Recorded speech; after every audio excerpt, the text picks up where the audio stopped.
সম্মানিত উপস্থিতি, আমরা বর্তমানে যেই মাসটি অতিবাহিত করছি, আরবিতে এই মাসকে বলা হয় জিলকদ মাস। জিলকদ মাসের পরবর্তী মাসের নাম হলো জিলহজ মাস। অর্থাৎ আমরা একদম জিলকদের শেষ সপ্তাহে উপনীত হয়েছি। আগামী জুমআ আমরা জিলহজ মাসে আদায় করব ইনশাআল্লাহ। জিলহজ মাস ইতিহাসের কিতাবে অত্যন্ত গুরুত্বপূর্ণ, অত্যন্ত ফজিলতপূর্ণ একটি মাস। রমজান যেমন আমাদের কাছে গুরুত্বপূর্ণ, রমজান যেমন ইবাদতের একটা আলাদা মৌসুম আমাদের জন্য, আমাদের কাজকর্মে, আমাদের আচার ব্যবহারে রমজান আসছে এটা যেমন বোঝা যায়, জিলকদ মাসও এমন গুরুত্বপূর্ণ একটি মাস যেটাতে ইবাদতের সুবর্ণ সুযোগ রয়েছে এবং রমজানের চাইতে কোনো অংশে কম নয় এই জিলহজ মাস। সম্মানিত উপস্থিতি, জিলহজ মাস অত্যন্ত গুরুত্বপূর্ণ মাস। আল্লাহ রাব্বুল আলামিন পবিত্র কোরআনে হাকীমের মধ্যে কসম খেয়ে বলেন, ওয়াল ফাজরি ওয়া লায়ালিন আশর। আল্লাহ রাব্বুল আলামিন সূরাতুল ফজরের মধ্যে কসম খেয়ে বলছেন, ওয়াল ফাজর, ফজরের কসম, ওয়া লায়ালিন আশর, 10 রাত্রির কসম। আল্লাহ রাব্বুল আলামিন যে জিনিসের কসম খায় ওই জিনিসটা অত্যন্ত গুরুত্বপূর্ণ হয়। আল্লাহ তাআলা যেন তেন কোনো বিষয়ের কসম কোনোদিন খান না। যে বিষয়টা যত বেশি গুরুত্বপূর্ণ আল্লাহ তাআলা ওই বিষয়টার কসম খেয়ে থাকেন। রব্বুল আলামিন সূরাতুল ফজরের মধ্যে ওয়া লায়ালিন আশরের কসম খেয়ে বলতেছেন 10 রাত্রির কসম। মুফাসসিরিনে কেরামের কাছে প্রশ্ন করা হয়েছে 10 রাত্রি বলতে আল্লাহ কি বুঝিয়েছেন? সমস্ত মুফাসসিররা এই বিষয়ে একমত। আল্লাহ তাআলা 10 রাত্রি বলতে জিলহজের প্রথম 10 রাত্রির কথা বুঝিয়েছেন। সুবহানাল্লাহ। আল্লাহ তাআলা 10 রাত্রি বলতে জিলহজের প্রথম 10 রাত্রির কথা বুঝিয়েছেন। আর আল্লাহ যেন তেন কোনো বিষয়ের কসম খায় না, অত্যন্ত গুরুত্বপূর্ণ বলেই আল্লাহ কসম খেয়েছে। ওয়াশফাঈ, জোর বিষয়ের কসম তথা জিলহজের 10 তারিখের কসম। ওয়াল ওয়াতরি, বেজোড় দিনের কসম অর্থাৎ জিলহজের 9 তারিখের কসম। এই দিনগুলো আল্লাহর কাছে অত্যন্ত গুরুত্বপূর্ণ, অত্যন্ত ফজিলতপূর্ণ, অত্যন্ত মর্যাদাপূর্ণ বলেই আল্লাহ তাআলা কসম খেয়েছে। মুহতারাম হাজিরিন, যদিও আল্লাহ জাল্লা জালালুহু আম্মা নাওয়ালুহু বিভিন্ন সময়ে সূর্যের কসম খেয়েছেন, চন্দ্রের কসম খেয়েছেন, বিভিন্ন সময়ে জোড়ের কসম খেয়েছেন, বেজোড়ের কসম খেয়েছেন, 10 রাত্রির কসম খেয়েছেন, ফজরের কসম খেয়েছেন। বিভিন্ন সময়ে বিভিন্ন বস্তুর কসম যদিও আল্লাহ তাআলা খেয়েছেন, কিন্তু বান্দার জন্য একমাত্র আল্লাহ ছাড়া ভিন্ন কারো নামে কসম খাওয়া কোনোভাবেই জায়েজ নেই। বান্দা যদি কোনো কারণে কসম খেতে হয়, বান্দা যদি কোনো কারণে শপথ করে, তাহলে শুধুমাত্র সে আল্লাহর নামে শপথ করবে। আল্লাহ ছাড়া কোনো মায়ের নামের কসম, বাবার নামের কসম, মাথায় ধরে কসম, কুরআন শরীফ ধরে কসম, আমার ব্যবসা প্রতিষ্ঠানের পাল্লা ধরে কসম, পণ্য ধরে কসম, আরো যত কসম হতে পারে সকল প্রকার কসম বান্দার জন্য খাওয়াটা হারাম। কথা কি বুঝাইতে পেরেছি? আল্লাহর নবী সাল্লাল্লাহু আলাইহি ওয়াসাল্লাম বলেন, মান আরাদা আন ইয়াহলিফা ফালইয়াহলিফ বিল্লাহ আও লিয়াসমুত। নবীজি বলেন, যদি কোনো ব্যক্তি কোনো কারণে কসম খেতে হয় তাহলে সে আল্লাহর নামে কসম খাবে। বলেন, কার নামে কসম খাবে? যদি কোনো ব্যক্তির কোনো কারণে কোনোদিন কসম খেতে হয় তাহলে সে একচ্ছত্র মালিক আল্লাহর নামে কসম খেতে পারবে। আউলিয়া সুমুত, অন্যথায় বান্দা চুপ থাকবে, কারণ নামে কসম খাবে না। আল্লাহ তাআলা বলেন, বান্দা যদি কসম খাও তাহলে শুধুমাত্র আমার নামে কসম খাইবা, অন্য কোনদিন কারো নামে তোমাদের জন্য কসম খাওয়া কোনোভাবে জায়েজ নেই। আল্লাহ যদিও কসম খেয়েছেন, কিন্তু বান্দার জন্য কসম খাওয়া কি নাই বলেন, জায়েজ নেই। মুহতারাম হাজরিন, বলতেছিলাম আল্লাহ তাআলা 10 রাত্রির কসম খেয়েছেন, তার মানে 10 রাত্রি বড় ফজিলতপূর্ণ, অত্যন্ত গুরুত্বপূর্ণ, মর্যাদাপূর্ণ বলেই আল্লাহ তাআলা কসম খেয়েছেন। আল্লাহর নবী সাল্লাল্লাহু আলাইহি ওয়াসাল্লামের হাদিস, নবীজি বলেন আফদালু আইয়ামিদ দুনিয়া আল আশর, এই দুনিয়ার মধ্যে সবচেয়ে বেশি ফজিলতপূর্ণ দিনগুলোর মধ্যে সবচেয়ে বেশি ফজিলতপূর্ণ দিন হলো আল আশর, ইয়ানি যিলহিজ্জা, জিলহজ মাসের প্রথম 10 দিনের ফজিলত এই পৃথিবীর সমস্ত ফজিলতের চাইতে সবচেয়ে বেশি ফজিলত। সুবহানাল্লাহ। এই পৃথিবীতে যত দিন হতে পারে, আসমানের নিচে আর জমিনের উপরে বছরে যত দিন হতে পারে, সমস্ত দিনের মধ্যে সবচেয়ে ফজিলতপূর্ণ দিন হলো, আল্লাহর নবী বলেন, জিলহজ মাসের প্রথম 10 দিন। মাস সমূহের মধ্যে সর্বশ্রেষ্ঠ মাস হলো রমজান মাস, এটা সবাই জানি। আর দিন সমূহের মধ্যে সর্বশ্রেষ্ঠ দিন হলো জিলহজ মাসের প্রথম 10 দিন। সুবহানাল্লাহ পড়বেন না? জিলহজের প্রথম 10 দিন। আমরা তো রমজান মাস আসলে নিজেকে একটু নেড়েচেড়ে বসি, নিজের হালতের একটু পরিবর্তন ঘটাই, ইবাদতের প্রতি একটু বেশি মনোযোগী হই। কিন্তু জিলহজ মাস যদি আসে, শুধুমাত্র সারাদিন কোরবানি আর কোরবানি করতে থাকি, এছাড়া মনে হয় আর কোনো আমল নেই। অথচ মুহাদ্দিসিনে কেরামকে প্রশ্ন করা হয়েছে, রমজান মাস দামি মাস, এটা জানলাম কোরআন নাজিল হওয়ার কারণে। রমজান মাসে কোরআন নাজিল হয়েছে বলে সবচেয়ে বড় দামি মাস হয়েছে, কিন্তু জিলহজ মাসে এমন কি আছে যার কারণে আল্লাহ তাআলা জিলহজের প্রথম 10 দিনের দাম বাড়িয়েছেন? মুহাদ্দিসিনে কেরাম জবাব দেয়, বান্দা যদি আল্লাহ তাআলার সকল বিধান একসাথে পালন করতে চায়, তাহলে জিলহজের প্রথম 10 দিনে পালন করতে পারবে। এছাড়া আর এমন কোনো দিন নাই, এমন কোনো মাস নাই যে বান্দা সমস্ত ইবাদত একসাথে করতে পারবে।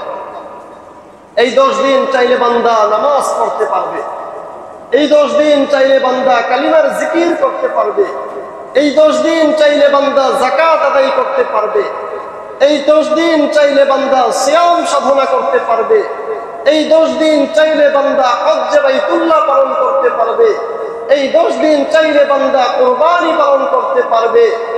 একসাথে ইসলামের যত বিধান আছে, একসাথে ইসলামের যত রুকন আছে, সমস্ত রুকন আর বিধানগুলো পালন করা যায় জিলহজের প্রথম 10 দিনে।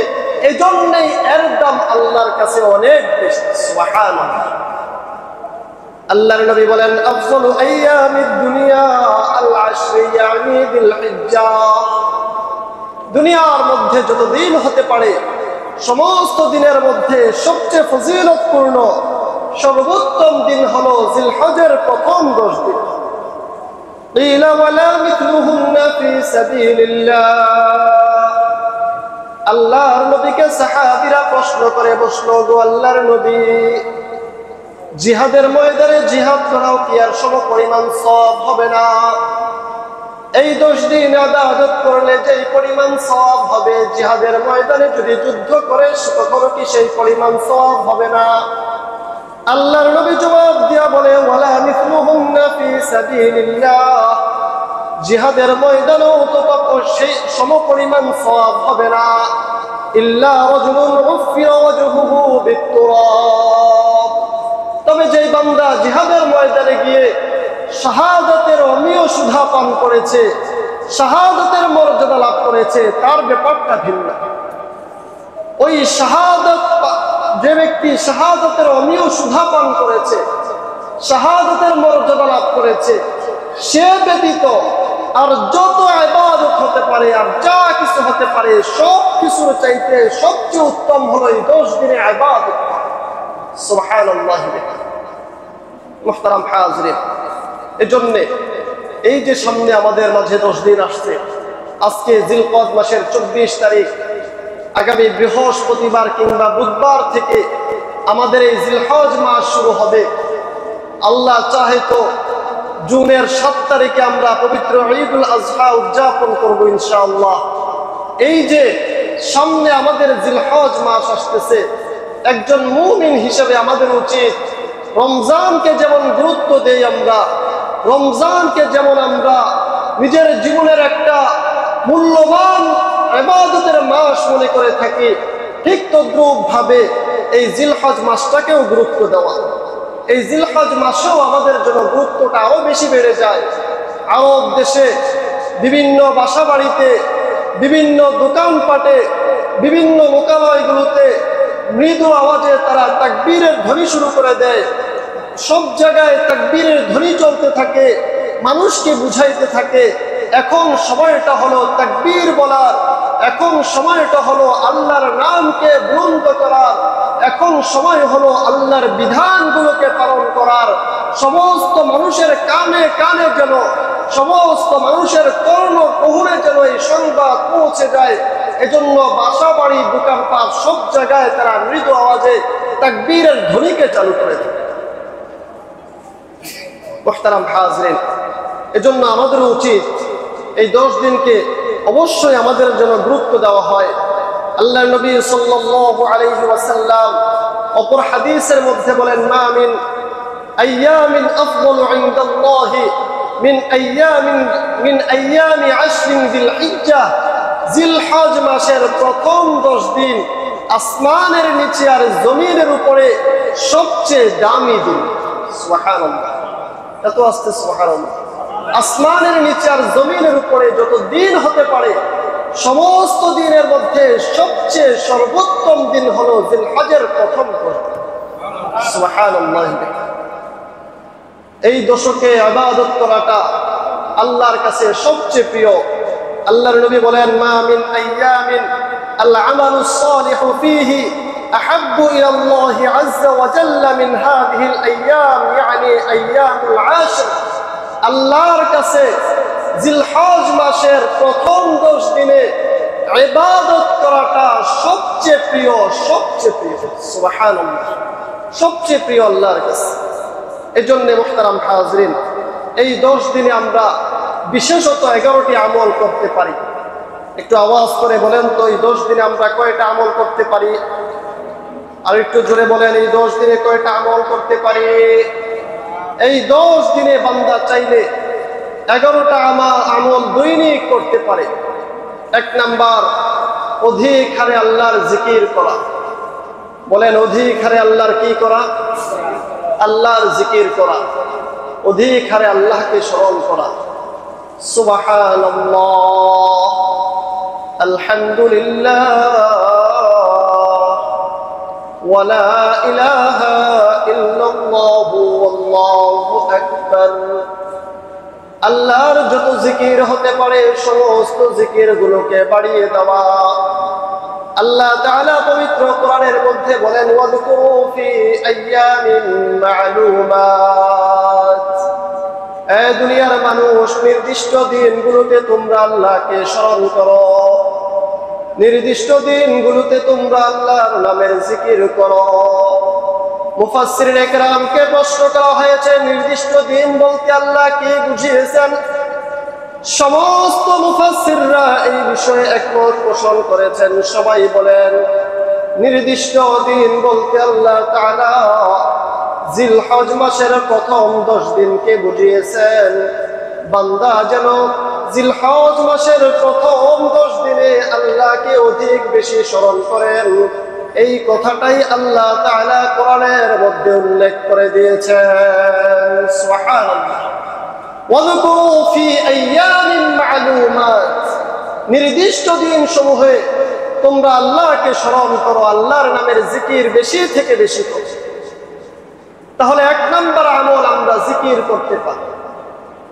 আজকের সমাজের মানুষদেরকে যদি বলি আল্লাহর গোলামি করো, আল্লাহর বিধানগুলো পালন করো, আল্লাহর জিকির করো, যুবক তুমি তোমার মাথায় নবীর সুন্নত টুপিটা দাও, নবীর সুন্নত ওয়াজিব বিধান দাড়িগুলোকে রেখে দাও, তোমরা পাঞ্জাবি পরিধান করো, মুসলমানি সভ্যতার সংস্কৃতির পোশাক পরিধান করো।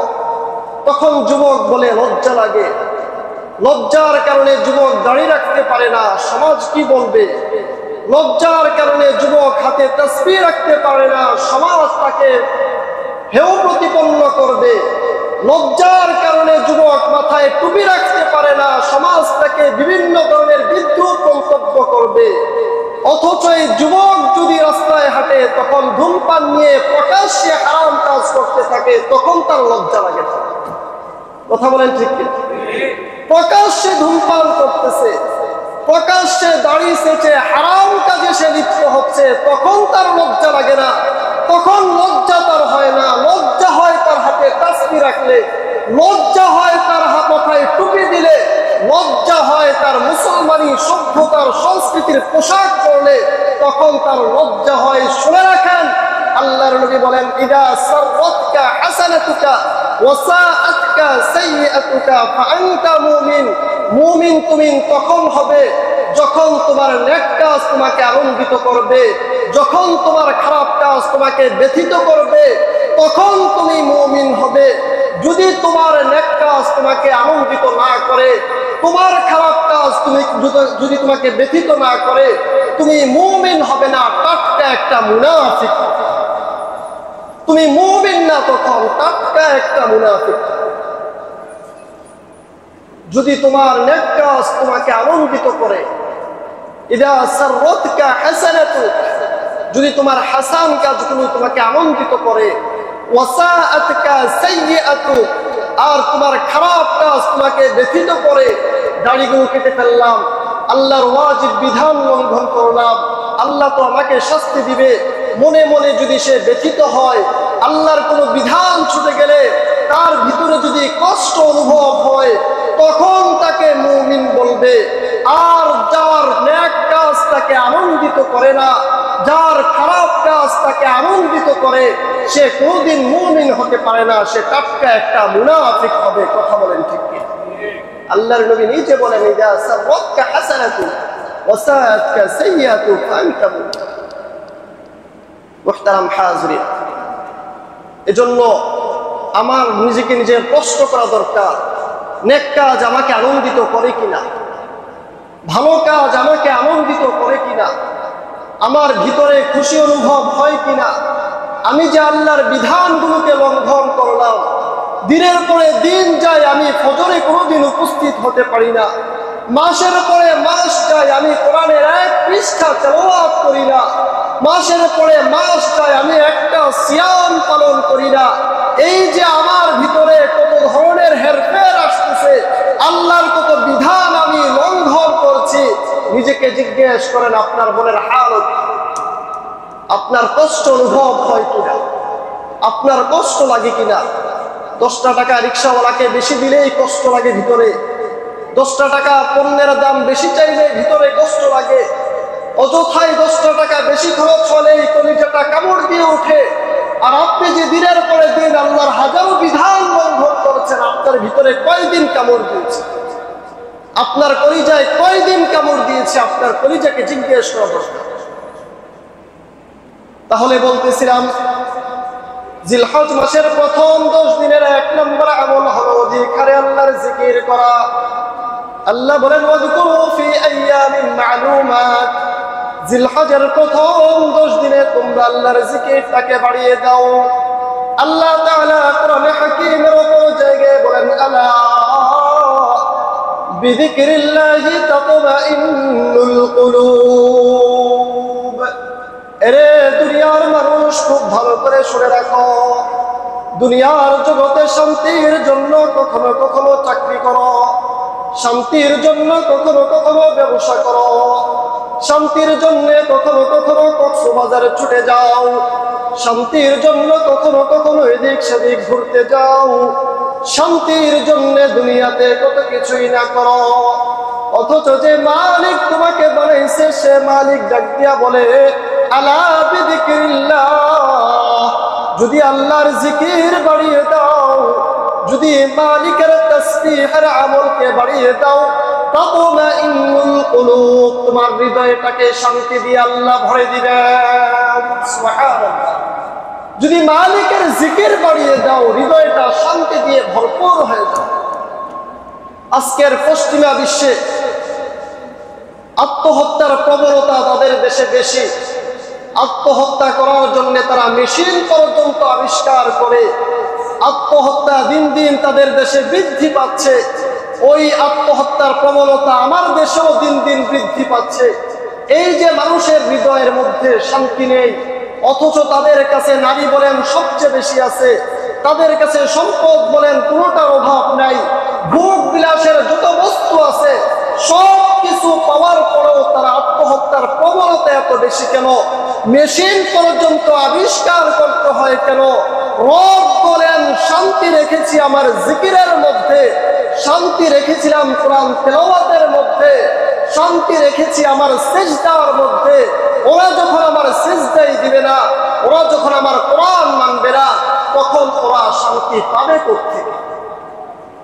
শান্তি পাবে কোত্থেকে? শান্তি যেখানে রাখছি ওখানে তো ওরা নাই, শান্তি যেখানে আছে ওখানে তো ওরা নাই। আজকে দিনের পরে দিন আমাদের পেরেশানি বাড়তে থাকে, কখনো ঋণের পেরেশানি বাড়তে থাকে, কখনো সন্তানের পেরেশানি, কখনো স্ত্রীর পেরেশানি, দুনিয়াতে হাজারো পেরেশানি, আমার শেষ নাই। আল্লাহর নবী বলেন 2 রাকাত নামাজ পড়ো, সিজদা থেকে উঠতে দেরি হবে, পেরেশানি আল্লাহ তোমার মাথা থেকে দূর করতে দেরি করবে। সুবহানাল্লাহ। মুহতারাম হাজিরিন, এজন্য আমাদের প্রথম কাজ হলো এই 10 দিনে রবের জিকিরটাকে বাড়িয়ে দেওয়া, আল্লাহর জিকির, আল্লাহর গোলামিটাকে বাড়িয়ে দেওয়া। 2 নম্বর আমল, অন্যান্য সময়ের তুলনায় যে নেক আমলগুলো করেছি এই 10 দিন নেক আমলটাকে আরো বেশি বাড়িয়ে দেওয়া, আরো বেশি যেন আল্লাহর গোলামি করতে পারি সেই কাজটাকে শুরু করে দেওয়া। আগে 1 পৃষ্ঠা প্রতিদিন তেলাওয়াত করতাম, এখন 2 পৃষ্ঠা করা। আগে ফজরের পরে ইয়াসিনটা পড়তাম, এখন ইয়াসিনের সাথে আরো একটা সূরাকে অ্যাড করে নেওয়া। আগে মাগরিবের পরে ওয়াকিয়ার আমল চলতো, এখন ওয়াকিয়ার সাথে আরেকটা সূরাকে বাড়িয়ে দেওয়া। আগে সূরা মুলকের আমল চলতে আসার পরে এখন মুলকের সাথে আরো একটা সূরাকে বাড়িয়ে দেওয়া। অন্যান্য সময়ে যে ইবাদত করেছি এখন যেন আমার ইবাদতটা আরো বেশি বৃদ্ধি পায়, আরো বেশি যেন করতে পারি। আল্লাহর নবী বলেন মা মিন আইয়ামিন আল আমালুস সালিহু ফীহিন্না আহাব্বু ইলাল্লাহি মিন হাযিহিল আইয়ামিল 10। এই যে 10 দিন তোমরা অতিবাহিত করবে, এই 10 দিন আল্লাহর কাছে নেক আমলগুলো সবচেয়ে বেশি দামি। সুবহানাল্লাহ। তোমাদের নেক আমলগুলো এই 10 দিন যেটা করবা এটা আল্লাহর কাছে অনেক বেশি দামি, অনেক বেশি গুরুত্বপূর্ণ। সুতরাং এই 10 দিন তোমার নেক আমলের পাল্লাকে বৃদ্ধি করে দাও, নেক আমলের পরিমাণকে বৃদ্ধি করে দাও। আগে জোহরের শুধু সুন্নত পড়তা, এখন সুন্নতের সাথে আরো 2 রাকাত নফল বৃদ্ধি করে দাও। আগে আসরের আগে সুন্নত পড়তা না, এখন সুন্নতটাকে বাড়িয়ে দাও। আগে মাগরিবের পরে 2 রাকাত সুন্নত পড়ে মসজিদ থেকে বের হয়ে যেতে, এখন আরো 2 রাকাত নফলকে বাড়িয়ে দাও। ইবাদতের পরিমাণকে বাড়িয়ে দাও, যেহেতু গুরুত্বপূর্ণ দিন চলতেছে। আগের আমল আর পরের আমল যদি সমান সমান হয় তাহলে গুরুত্বপূর্ণ দিন দিয়ে লাভটা হলো কি? আগের আর পরের যদি সমান সমানই হয় তাহলে ফজিলতপূর্ণ দিন দিয়ে লাভ হলো কি তোমাদের? দোকানদার বিভিন্ন সময় বিভিন্ন অফার দেয়, ঈদ উপলক্ষে অফার চলে, পহেলা বৈশাখ উপলক্ষে অফার চলে, রমজান উপলক্ষে অফার চলে। অফারের ব্যবসার আগের পরের ব্যবসা যদি সমান হয় তাহলে অফার দিয়ে লাভ কি? আল্লাহ বলেন যে আমার কাছে সবচেয়ে প্রিয় আমল, আর এই সবচেয়ে প্রিয় সময় তোমার আগের আমল আর পরের আমল সমান সমান হলো, তাহলে এই প্রিয় বলে লাভটা হলো কি? আলাদা গুরুত্ব দিয়ে লাভটা করলাম কি? এজন্যে আমার আগের আমল আর পরের আমলের মধ্যে যেন তারতম্য হয়। আগে কম করেছি, এখন যেন আরেকটু বাড়িয়ে দেই, আরেকটু যেন বৃদ্ধি করে দেই, আরেকটু ইবাদতের জন্য বাড়িয়ে দেওয়া হয়। আল্লাহ আমল করার তৌফিক দান করুন, সকলে পড়ি আমিন। কয় নাম্বার গেল? 2 নাম্বার। 3 নাম্বার, গুনাহ থেকে বেঁচে থাকার সর্বোচ্চ চেষ্টা করা। অন্যান্য সময় তো গুনাহ থেকে বেঁচেই থাকবো, তবে এই সময়টা যেন আরো বেশি বেঁচে থাকি, কারণ হারাম মাস চলছে। হারাম মাস যদি বান্দা গুনাহ থেকে বেঁচে থাকতে পারে, মুহাদ্দিসিনে কেরাম বলেন অন্যান্য মাসও আল্লাহ তাআলা তাকে গুনাহ থেকে বেঁচে থাকার জন্য সুযোগ করে দিবেন। সুবহানাল্লাহ পড়বেন না। হারাম মাস চলছে, আল্লাহ তাআলা বলেন ফালা তাজলিমু ফীহিন্না আনফুসাকুম। আল্লাহ তাআলা বলেন 4টা মাসকে আমি আল্লাহ তাআলা হারাম করেছি, জিলকদ, জিলহজ, মুহররম, আরেকটা হলো রজব মাস। এই 4 মাস আমি আল্লাহ তাআলা হারাম করেছি, সম্মানিত করেছি। আরবের কাফের মুশরিকরাও এই 4 মাসে কোন ধরনের যুদ্ধ বিগ্রহ করত না। আরবের কাফের মুশরিকরাও এই 4 মাসে কারো উপরে জুলুম অত্যাচার করত না। আরবের কাফের মুশরিকরাও এই 4 মাসে সমস্ত ধরনের তাদের সমস্ত প্রকার তাদের অস্ত্রগুলো ঘরের ভিতরে ঢুকিয়ে ফেলত। কোন ধরনের যুদ্ধ বিগ্রহতে তারা লিপ্ত হতো না। আল্লাহ তাআলা বলেন তোমরাও এই 4 মাসে সমস্ত প্রকার অন্যায় থেকে নিজেদেরকে বেঁচে রাখো। ফালা তাজলিমু ফীহিন্না আনফুসাকুম, সাবধান তোমরা নিজেদের উপরে জুলুম করিও না, নিজেদের নফসের উপরে জুলুম করিও না, সমস্ত প্রকার অন্যায় থেকে বেঁচে থাকো। মক্কার কাফের মুশরিকরা জিলহজ মাসে, হজের মাস, হজের প্রস্তুতি নিয়ে মানুষ দূর দূরান্ত থেকে আসবে, এজন্য জিলকদ থেকেই সমস্ত প্রকার রাস্তাগুলোকে তারা খালি করে দিত, সমস্ত প্রকার রাস্তাগুলোকে নিরাপদ করে দিত, সমস্ত এলাকা মহল্লা ছিনতাই ডাকাতি সমস্ত ধরনের অন্যায় অত্যাচার থেকে, সমস্ত প্রকার জুলুম থেকে তারা বিরত থাকতো। হাজিদেরকে তারা ওয়েলকাম জানাতো, আসেন আপনারা নির্বিঘ্নে এসে হজ করে যান।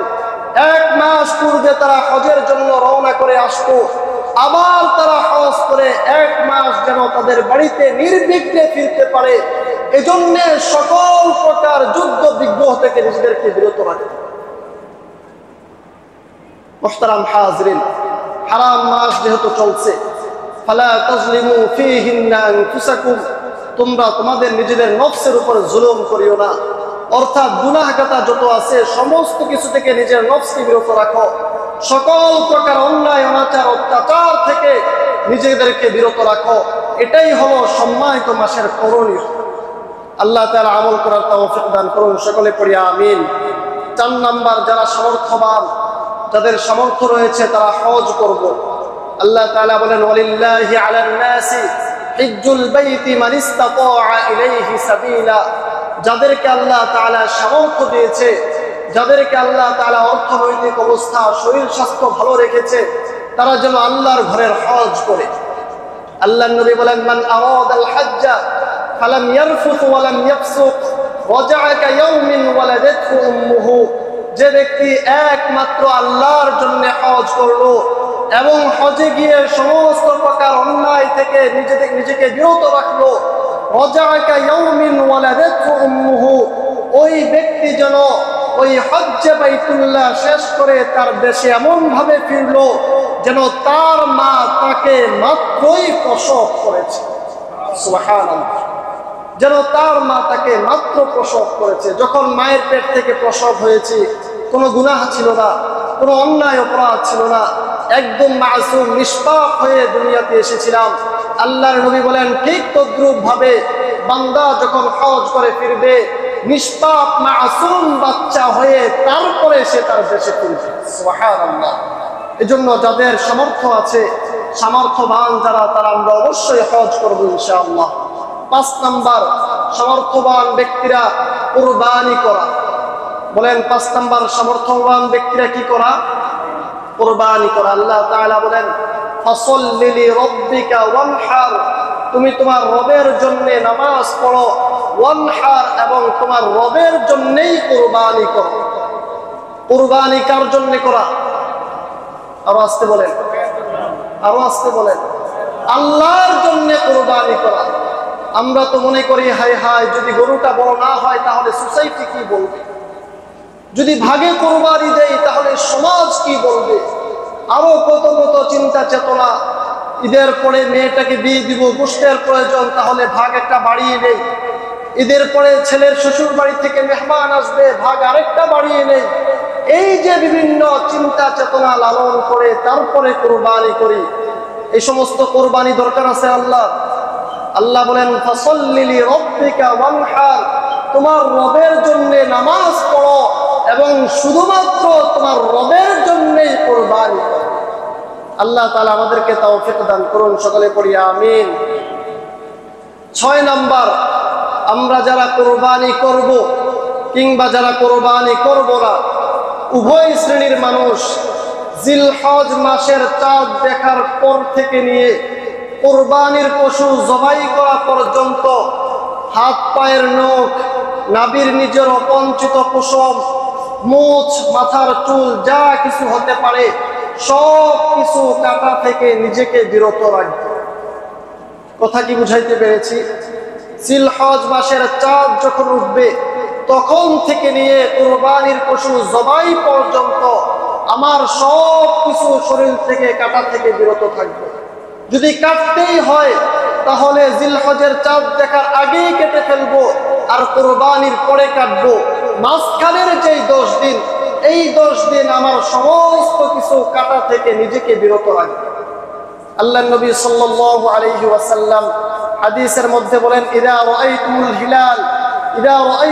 হিলালা যিল হিজ্জাতি ওয়া আরাদা আহাদুকুম আন ইউদহা ফালইউমসিক আন শা'রিহি ওয়া আযফারিহি, তোমরা যারা হজ করতে ইচ্ছুক তোমরা জিলহজের চাঁদ দেখার পরে তোমাদের শরীরের হাত পায়ের নখ, তোমাদের শরীরের যত চুল হতে পারে সব কিছু কাটা থেকে বিরত থাকবে।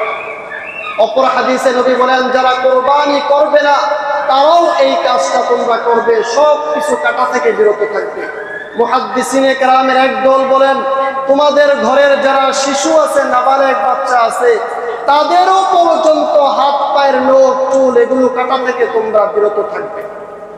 এই আমলটা করতে পারবো না ইনশাআল্লাহ? আল্লাহ তাআলা তৌফিক দান করুন। 7 নাম্বার, বেশি থেকে বেশি তাকবীর পড়া। পড়েন আল্লাহু আকবার, আল্লাহু আকবার, লা ইলাহা ইল্লাল্লাহ, আল্লাহু আকবার, আল্লাহু আকবার, ওয়ালিল্লাহিল হামদ। আল্লাহু আকবার, আল্লাহু আকবার, লা ইলাহা ইল্লাল্লাহ, আল্লাহু আকবার, আল্লাহু আকবার, ওয়ালিল্লাহিল হামদ। বেশি থেকে বেশি তাকবীর পড়া, বেশি থেকে বেশি তাকবীর পড়া। ইমামে হযরতে আবু হুরায়রা সম্পর্কে বর্ণিত আছে, তিনি বিভিন্ন সময় বাজার ঘাটে যেতেন, লোকালয়ে যেতেন, হঠাৎ করে চিৎকার দিয়ে পড়ে উঠতেন আল্লাহু আকবার, আল্লাহু আকবার, লা ইলাহা ইল্লাল্লাহ, আল্লাহু আকবার, আল্লাহু আকবার, লিল্লাহিল হামদ। মানুষ আবু হুরায়রার এই তাকবীর শুনে সবাই মনে করত, তো সবাই চিৎকার করে এক আওয়াজে বুলন্দ সুরে পড়তে থাকতো আল্লাহু আকবার, আল্লাহু আকবার, লা ইলাহা ইল্লাল্লাহ, আল্লাহু আকবার, আল্লাহু আকবার, ওয়ালিল্লাহিল হামদ। এজন্য বেশি থেকে বেশি এই 10 দিনের সব সময় তাকবীর পড়া। বিশেষ করে আইয়ামে তাশরিক যাকে বলা হয়, 9 তারিখ ফজর থেকে নিয়ে 13 তারিখ আসর পর্যন্ত, 9 তারিখ ফজর থেকে নিয়ে কুরবানি ঈদের আগের দিন ফজর থেকে নিয়ে 13 তারিখ আসর পর্যন্ত মোট 23 ওয়াক্ত প্রত্যেক ফরজ নামাজের পরে প্রত্যেক পুরুষ, মহিলা এবং প্রত্যেক পুরুষ এবং মহিলা একবার এই তাকবীর পড়াটা ওয়াজিব। একবার এই তাকবীর পড়া কি বলেন? ওয়াজিব। প্রত্যেক পুরুষ এবং মহিলা জিলহজ মাসের 9 তারিখ থেকে নিয়ে 13 তারিখ আসর পর্যন্ত এই মোট 23 ওয়াক্ত একবার করে পড়াটা ওয়াজিব। আল্লাহ তাআলা আমল করার তৌফিক দান করুন, সকলে পড়ি আমিন। এই যে 9 দিন জিলহজ মাসের, এই 9 দিন চাইলে আমরা রোজার আমল করতে পারি। আল্লাহর নবী সাল্লাল্লাহু আলাইহি ওয়াসাল্লাম সম্পর্কে বর্ণিত আছে, তিনি এই জিলহজ মাসের 9 দিন এবং আশুরার দিন এবং তিনি প্রত্যেক মাসে 3 দিন, প্রত্যেক সপ্তাহে 2 দিন এই রোজাগুলো কখনোই মিস করতেন না। জিলহজ মাসের 9 দিন, প্রত্যেক আশুরার দিন, মুহররমের 10 তারিখের রোজা, প্রত্যেক মাসে আইয়ামে বীজের রোজা, প্রত্যেক সপ্তাহের সোমবার এবং বৃহস্পতিবারের রোজা, এই রোজাগুলো নবীজি সাল্লাল্লাহু আলাইহি ওয়াসাল্লাম কখনো মিস করতেন না। আর আমাদের সমস্যা হলো আমরা কখনো রাখি না। আল্লাহ তাআলা হেফাজত করুন, সকলে পড়ি আমিন। বিশেষ করে আরাফার দিনের যে রোজা, 9 তারিখের যে রোজা, এই রোজাটা সকলেই রাখার চেষ্টা করব। আল্লাহর নবী বলেন সিয়ামু ইয়াউমি আরাফা আহতাসিবু আলাল্লাহি আন ইউকাফিরা আস-সানাতাল্লাতী ক্বাবলাহু ওয়াল্লাতী বা'দাহু। পৃথিবীতে যত রোজা হতে পারে স্পেশাল একটা রোজাই আছে, আরাফার দিনের রোজা। আল্লাহর নবী বলেন যে ব্যক্তি এই রোজা রাখবে, আমি আল্লাহর কাছে আশাবাদী আল্লাহ তাআলা ওই বান্দার পূর্বের 1 বছরের গুনাহ এবং সামনের 1 বছরের গুনাহ, পূর্বের জিন্দেগীর গুনাহ এবং সামনের 1 বছরের গুনাহ, মোট 2 বছরের গুনাহ আল্লাহ তাআলা তার মাফ করে দিবেন। পৃথিবীতে স্পেশাল একটা রোজাই আছে যে আগের গুনাহও মাফ করে, পরের গুনাহও মাফ করে। আল্লাহ তাআলা রাখার তৌফিক দান করুন, সকলে পড়ি আমিন। 11 নম্বর, ঈদুল আজহার যে সকল সুন্নতগুলো আছে এই সুন্নতগুলো পালন করার চেষ্টা করব ইনশাআল্লাহ। আল্লাহ তাআলা যে আলোচনাগুলো করলাম আলোচনাগুলো বুঝার আমল করার তৌফিক দান করুন, সকলে পড়ি আমিন। ওয়া মা আলাইনা ইল্লাল বালাগ।